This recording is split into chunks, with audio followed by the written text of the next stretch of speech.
to join us in commemorating Holocaust Memorial Day, a day to remember those who perished in the Holocaust and other genocides in Darfur, Rwanda, Srebrenica, and Cambodia. It is also a day of hope, and the theme, Be the Light in the Darkness, has a message for us all in these troubled times. It is also a day when those of us who work in the Interethnic Forum Middle East Antrim remind ourselves of the importance of the work we do to tackle prejudice, discrimination, and hate, and to ensure that we achieve racial equality in Northern Ireland for all the Black, Asian, and minority ethnic people who have chosen to make Northern Ireland their home. Supporting us in our work is our incredible board of directors, all of who have been with us for many years, urging us on and inspiring us. So to give the welcome address, I now invite our chair, Dorothy Jones. Thank you, Ivy. I'm going to try and share a screen, and I think I'm going to fail miserably, but I'm going to try.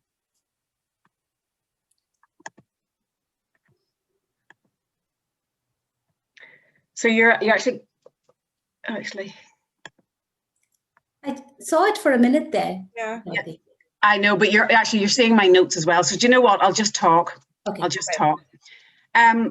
Actually, the first thing I want to start with is I hope that you heard the Simon Armitage poem on Radio 4 today, and if you didn't, I urge you to go and listen to it and read it on COVID. I would read it to you, but I think I'd cry. It was absolutely heartbreaking. So welcome to this, our Holocaust Memorial Day. Our theme, as Ivy said, is Be the Light in the Darkness. And those of you who know me will know that I'm going to start with a gardening theme, because gardening is being the light in the darkness. And we're going to start with the humble snowdrop, which is my favourite flower. And it's my favourite flower because it's a delicate flower. It looks delicate, but boy, is she strong and is she mighty. Somebody last week told me, I was running a training course, and they told me that the Latin word for snowdrop was galanthus, meaning brave. And I think that seems incredibly apt for the times that we're in now, as well as times of Holocaust. They personify the theme of light and darkness, because these tiny rockets of energy punch through the darks of winter. They conquer the dark in very harsh conditions, in absolute contrast to their fragile appearance. Their strength and their grit and their resilience guide us into spring, and I think that goes very well with our theme of Be the Light in the Darkness. Their roots and shoots are amazing. I don't know if the rest of you are gardeners like me, but I think it's amazing that you can plant some snowdrops, and being careless, I drop some along the way. And when I come to see them in spring, I realise that even ones that are on the surface that don't have soil to absolutely root in, but lying on top of the soil without a thorough home, they still grow shoots, because they have that grit and that resilience to find the nutrients that they need. So planted or tossed aside, they survive and they thrive. I also want to make another topical reference, Amanda Gorman, who just was amazing. And I have a couple of quotes for you. We found the power to author a new chapter, to offer hope and laughter to ourselves. And I just thought that was amazing. I was going to show you a little video, but in fact, I'll get Natasha to maybe send it out to you afterwards. And it's to show you little snowdrops in the dark. It's a time-elapsed video of little snowdrops in harsh conditions, which just manage to break through ice, snow, grit and soil. It seems impossible, but they still survive. They find their way to the light, because nature knows best. Like humans, we know how to survive. Again, Amanda Gorman, while democracy can be periodically delayed, it can never be permanently defeated. So I know that you're going to feel the power and light of this evening. Our keynote speaker is Alistair Donaghy. I've known Alistair a long time, and Alistair, you're a soul-deep historian, and your breadth and depth of knowledge and understanding and compassion is something that we all admire in you, and wish we had just even a fraction of it. He's going to lead us to, in tonight's proceedings, and he's going to continue to light a candle as we stand in solidarity with the victims and survivor of the Holocaust. I feel like a news presenter now. Over to Alistair. Over to you, Alistair. Thanks very much. Dorothy, and thanks for your kind words. I'm going to share a PowerPoint with you folks. It shouldn't be too onerous because what I want to do is use a number of images just to illustrate the point that I'm making. Absolutely honoured to be asked to make this presentation tonight. The Ballymena Interethnic Forum, now the Mid and East Antrim Interethnic Forum, has done some absolutely incredible work over the last 10 plus years.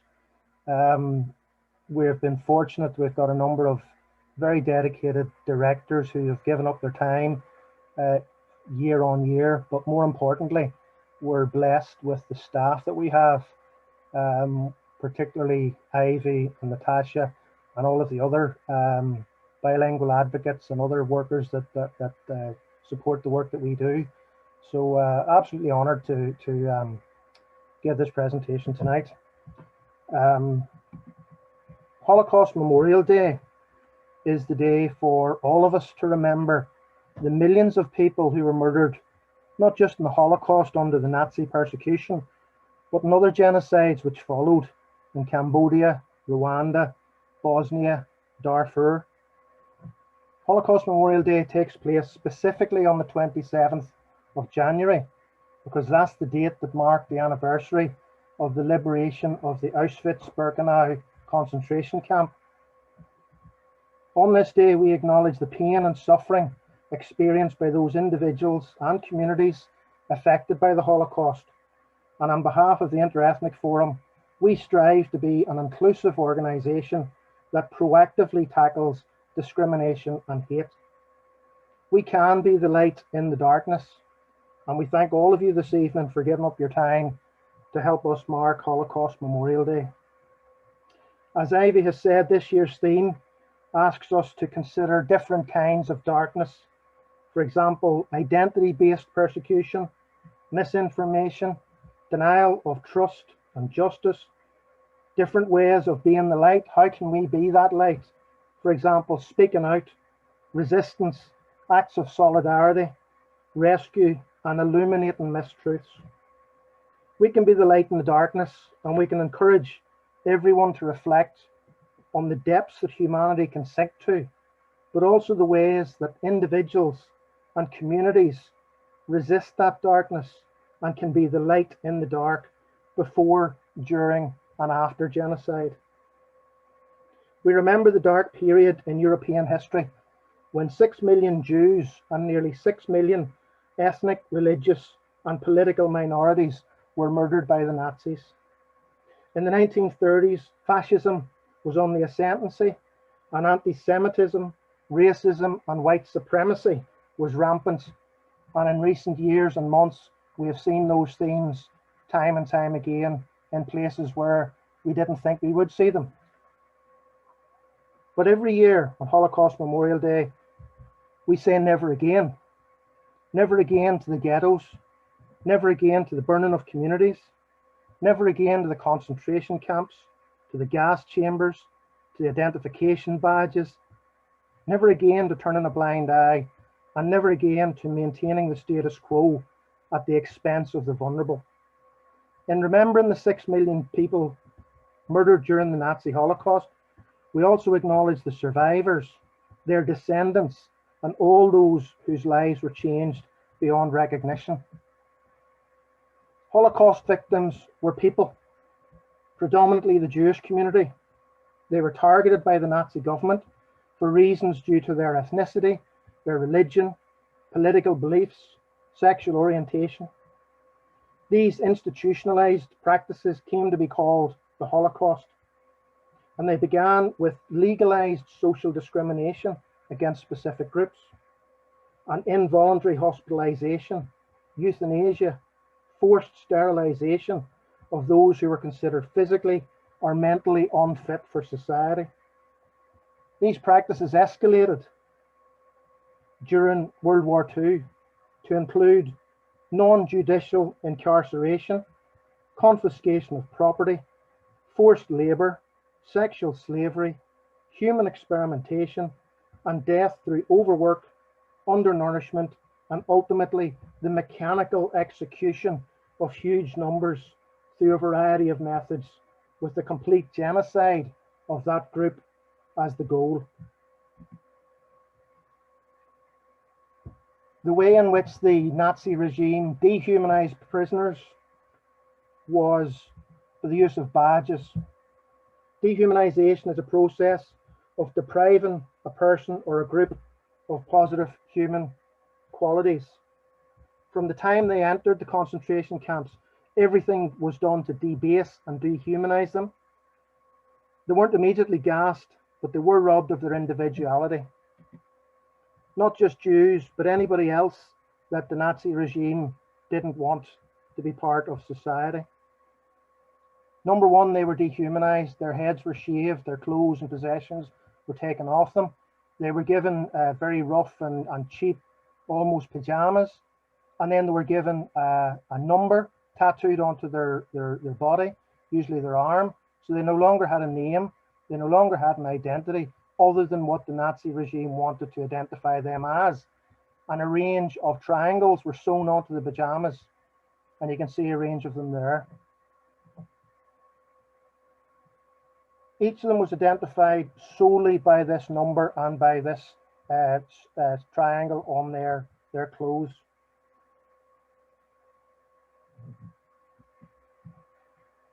We often think about the 6 million Jews, quite rightly, that were victims of the Holocaust. But when we look at who else were victims, and these are estimated, of course, because whilst the Germans were very efficient at keeping records, a lot of the records were destroyed or hidden at the end of the Second World War. But 3 million Soviet prisoners, 3 million Polish Catholics, almost 1 million Serbians, 250,000 Roma and Sinti Gypsies, 80,000 political and resistance prisoners, including trade union representatives, trade union officials, disabled 70,000, homosexuals 12,000, and Spanish Republicans. There's a film came out on Netflix last year about 3,500 Spanish Republicans who lost the civil war in Spain and were taking shelter in France, and they were rounded up and put in the concentration camps as well. And Jehovah's Witnesses, 2,500. Nearly 12 million people killed during the Holocaust. And again, those numbers sort of give you a breakdown of the backgrounds that they came from. The theme tonight being the light and the darkness, there was a number of organizations and individual people who did resist the Nazi regime.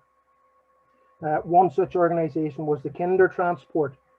Amid the darkness of the Holocaust, they were giving up their own safety and security to try to get as many Jewish children out of harm's way.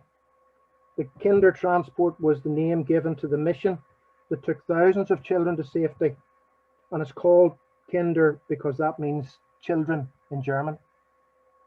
Almost 10,000 children escaped from parts of Europe controlled by the Nazis, including Inga Radford, who I will talk about shortly. And whilst the number of children rescued might not seem very high when you think about the millions that were killed, including children, the story is a very important part of World War II, as it was a matter of life and death for the thousands that were rescued. And it's again another example of the light in the darkness. The children, grandchildren, and now great-grandchildren of those who were rescued wouldn't be here today if it weren't for the kindergarten or the Kindertransport mission, which took these thousands of children to safety. Amid the darkness of the Holocaust and indeed subsequent genocides, there's always been those who opposed the regime, risking their own lives, their own homes, and their communities. Despite the repression of their opponents, resistance to the Nazis occurred throughout their time in power. Some people joined organized groups of resistance. Some participated in armed uprisings, such as the Warsaw Ghetto Uprising. Some refused to do the Hitler salute. Others produced secret writings condemning the regime. Maintaining faith and culture during genocide defies the ambitions of the regime to eradicate entire groups and their culture. and survivors emphasize that any kindness, when surrounded by suffering, indifference, and persecution, is powerful. The Holocaust warns us of where discrimination, hatred, and the scenes of division can lead. And so on this day, we must all reaffirm our commitment to tackling racism, prejudice, and the injustices that blight our society. This year's theme asks us to recognise that the responsible for genocide education and prevention does not only lie with survivors sharing their testimony. Their experiences hold lessons for all of us, and it is vital that we listen to their experiences and we become witnesses for them. As distortions and denial increase, facing the extent and nature of the crimes committed, to reveal the truth of genocide and genocidal regimes is more important than ever. Our lights are more important when we work together with others to fight this. There's still much to do to create a safer future, and Holocaust Memorial Day is an opportunity to start this process. And that's why on Holocaust Memorial Day, we not only remember the past, but we take action to create a better future which is free of genocide and all other forms of identity-based hostility. We recognise that the Holocaust shook the foundations of modern civilization. Its unprecedented character and horror will always haunt universal meaning. We believe the Holocaust must have a permanent place in our collective memory. We honour the survivors still with us, and we reaffirm our shared goals of mutual understanding and justice. We must make sure that future generations understand the causes of the Holocaust and reflect on its consequences. We have to vow to remember the victims of Nazi persecution and of all genocides. Holocaust Memorial Day enables us to remember for a purpose. It gives us a responsibility to work for a safer, better future for everyone. Everyone can step up and use their talents to tackle prejudice, discrimination, and intolerance wherever we encounter them. Be the light in the darkness rightly calls every one of us to action. We consider the different kinds of darkness in the world and to explore ways of being the light. For example, through our own attitudes and actions, in solidarity with others, and in acts of resistance and illuminating mistruths. We should think about the ways individuals and communities resisted the darkness to be the light before, during, and after genocide. Be the light of the darkness in the affirmation and a call to action.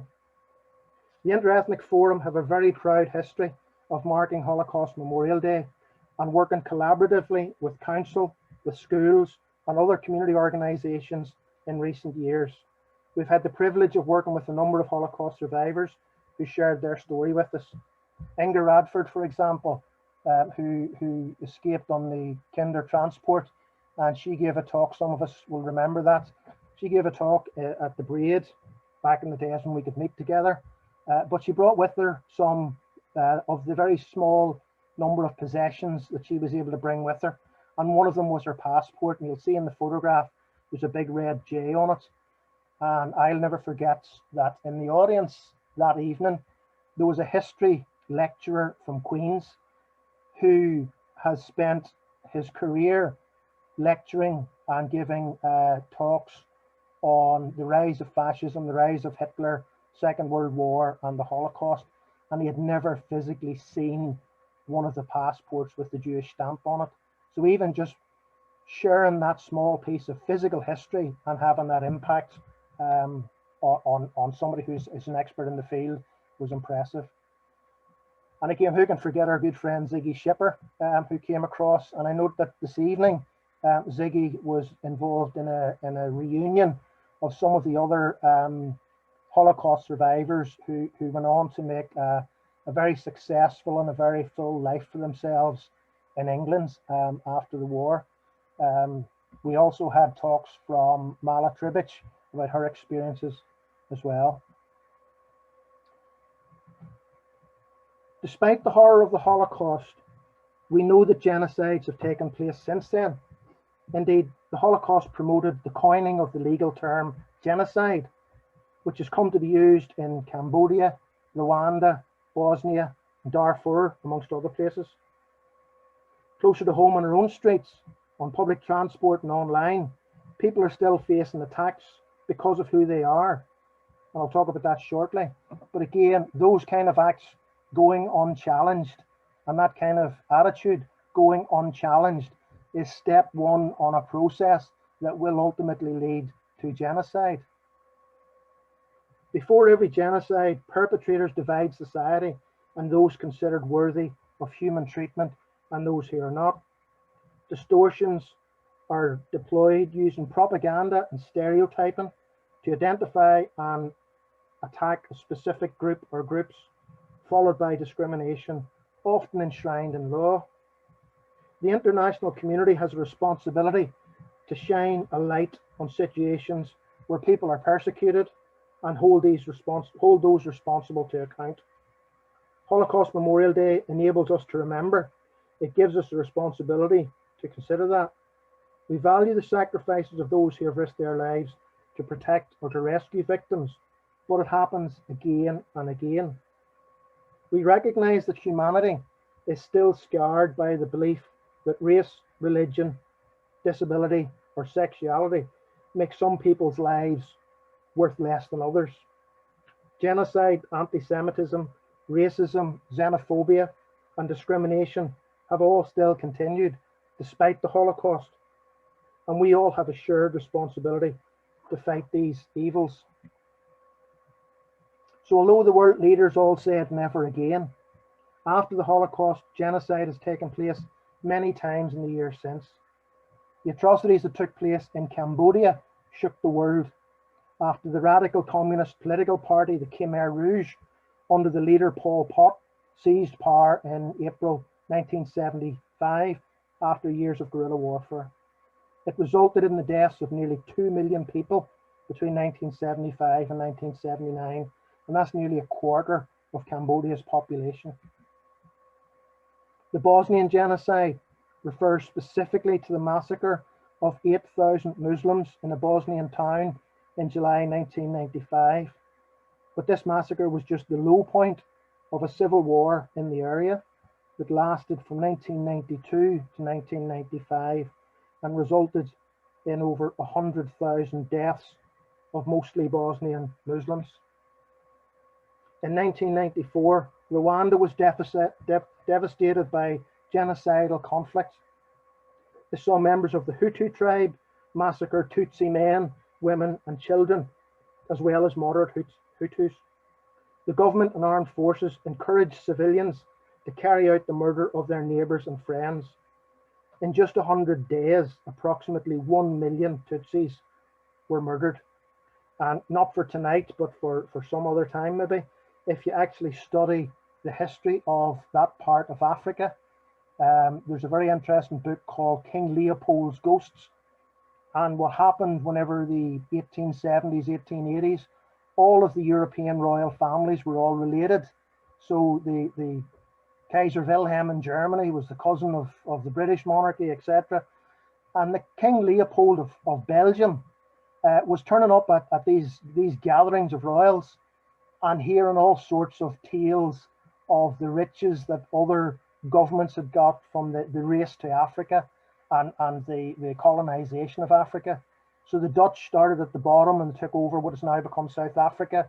The French started to take over from the top. The Germans took over part of it. Britain took over part of it. And poor Belgium were saying, hold on a minute, where's our share? So King Leopold sent an expedition up the Congo and took over some of the land there. But to keep the local population from attacking the Belgian invaders, they basically created a myth that there was two different races. So historically, the Tutsi and the Hutu tribes were exactly the same people. So it was an artificial difference that was created, whereas a lot of the other genocides, there is a very specific religion or ethnic difference between two particular groups. But if you study closely what happened in Rwanda, there was actually not an awful lot of difference between them, but yet it was a genocide on such a scale. Despite the horrors of the Holocaust and Nazi persecution and the more recent genocides in Cambodia, Rwanda, Bosnia, and then Darfur, people continue to be the subject of persecution and violence based on their identities.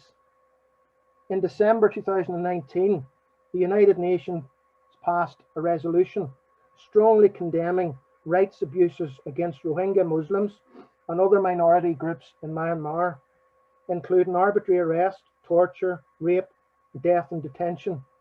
Myanmar has been accused of genocide against the Rohingya, and more than 700,000 refugees have fled the area since August 2017 to escape the violence. So again, 1945, never again. Since then, and right up to as recent as December of last year, genocide is happening amongst us. Again, the work that the Interethnic Forum has done has not just celebrated or recognized the work that we are doing in our local community, but across all of the other areas of conflict. And again, very proud that tonight, again, we're marking Holocaust Memorial Day. The suffering created by prejudice and discrimination is difficult to quantify. It was prejudice that led to the Holocaust, to conflict, to genocide, and to modern slavery. It plays a role in society, in housing, in employment discrimination, rape and sexual assault, and many other forms of abuse. People who hold prejudices about others may engage in abuse and discrimination that plays a role in systemic and systematic oppression. Their prejudgments of others may also undermine their ability to listen and to have relationships with those unlike themselves or to learn from others. The utterly unprecedented times through which we are living today, and Dorothy mentioned the dreaded COVID at the start of this evening.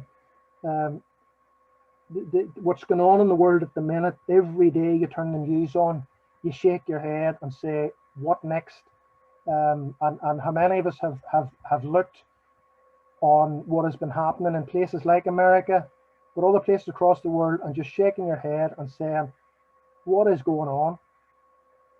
The outpouring of shock and condemnation about the death of George Floyd was right and proper. It highlighted and reinforced the racial inequality, discrimination, and prejudices that Black and minority communities encounter. But again, the light and the darkness, despite what we've seen in the media, where when people object and protest against oppression, they are then lampooned in the media or attacked in the media as the wrongdoers. So again, it's another example where it is very hard to stand up and say this is wrong, and it is very hard to be the light in all of that darkness.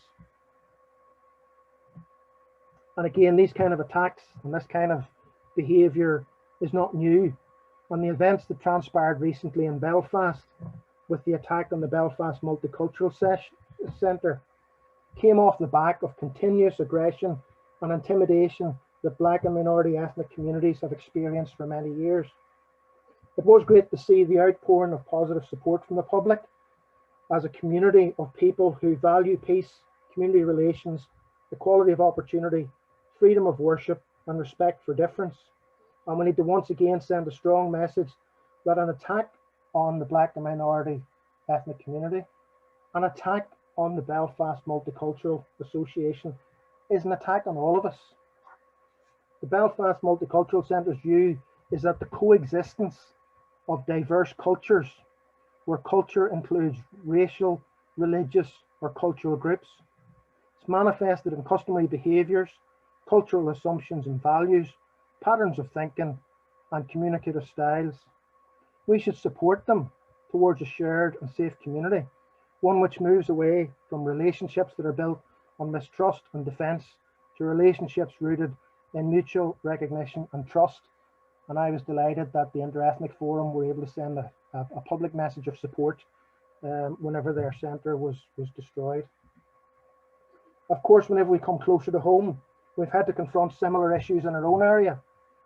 Sadly, prejudice and hostility against people based on their identity continues to hurt people and communities here in Ballymena and across Mid and East Antrim and in Northern Ireland. All sectors of our society should be concerned about racism and make every effort to eradicate it. Racism is not acceptable, has no place in Northern Ireland in the 21st century. We need to listen to the voices of those who feel disrespected and threatened, whatever their ethnicity and colour, and we need to take steps to ensure that everyone who lives or visits here feels valued, safe and respected. There is significant work still to be done to encourage positive attitudes to difference and to tackle prejudice. Now is the time for us to push ahead on actions to eliminate racism and racial discrimination, to tackle prejudicial attitudes. We need to involve schools and agencies in education, criminal justice and housing, for example. The inclusion of Black and minority ethnic people in public life and local communities must be improved. We're making progress, but we're not there yet. And more positive contacts encouraged between people of different races and ethnicities, including in schools and in workplaces. And again, it's a credit to the staff that we have in the organisation, the amount of work that they have done, quite often in their own times, very often getting into schools and workplaces and tackling these issues.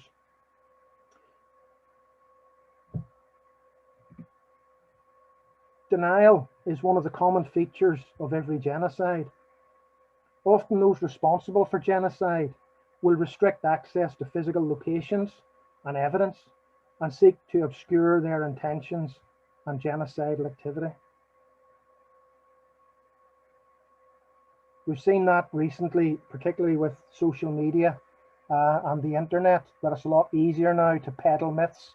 It's a lot easier now for people to deny what's happening and fake news. And again, I think sometimes we need to look at ourselves as well and to recognize that sometimes we do have prejudicial attitudes ourselves.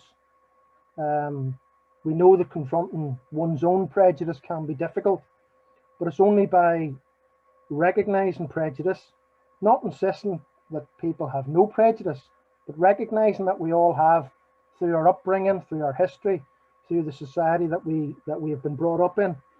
We do have prejudices, subconscious prejudices. But it's only by recognizing that we can truly move beyond allowing those attitudes to influence our actions, particularly hurtful actions that transpire out of that. This event this evening is one of thousands that will mark Holocaust Memorial Day this year. In previous years, we would have been together physically. This year, we're all in the glorious world of Zoom. But by attending, each of you has contributed to building a future which is free from genocide. Might be a small part, but we all have played a part. We have this evening shared an opportunity where people from all backgrounds can come together. We can learn from each other, we can learn from the past, and we can create a better future for all of us. This event serves as a reminder that all of us not only can resist the forces of hatred, but we have a responsibility to do so. That includes everyone who has joined us this evening, and it's why we're asking each of you to be the light in the darkness. I will close my presentation with the words of Holocaust survivor Gina Turgle, MBE, who sadly passed away recently. We will continue to do our bit for as long as we can, secure in the knowledge that others will contribute and continue to light a candle long after us. So thank you very much for listening to my ramblings this evening. Hope you found that interesting and useful. The speaking notes and the slides, I've put it into a PDF pamphlet, so I'll share that with you after the event. So thanks very much for listening, folks. Thank you. Can we clap? Thank you, Ali. That was truly inspirational, and you are a fantastic historian and you bring it all to life. So really thank you from the bottom of my heart and really appreciate that. If anybody else wants to make a comment,